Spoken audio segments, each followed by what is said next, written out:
Добрый день, дорогие подписчики и гости нашего канала. Спасибо, что вы с нами. Молекулярная гастрономия – это наука о том, как и почему происходят процессы приготовления и употребления пищи.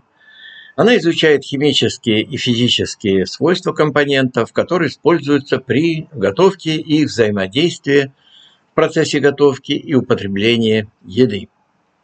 Принципы молекулярной гастрономии разработаны были в 80-х годах французским химиком Эрве Тиссом и физиком Николасом Курти. С тех пор молекулярная гастрономия используется как шеф-поварами, так и любителями кулинарии в домашних условиях.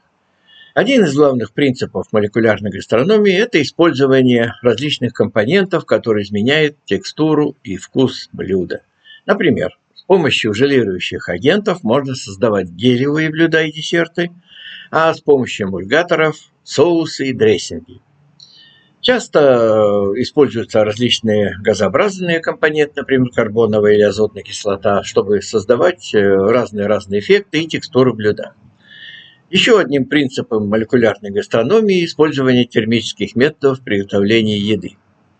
При использовании термических методов, благодаря химическим реакциям, происходит изменение текстуры и вкуса блюд.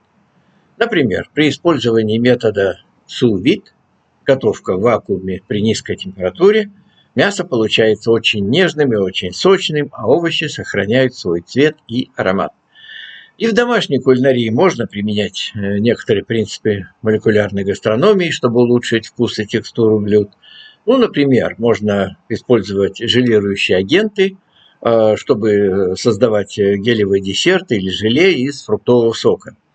Также можно экспериментировать с разными техниками приготовления. Например, пример применения молекулярной гастрономии в домашней кулинарии – это использование сифона для приготовления пены из разных компонентов. Для этого надо смешать жидкий компонент с газообразным, например, карбоновой кислотой, а затем взбить смесь с помощью сифона и получить легкую пушистую пену, которую используют для украшения блюд.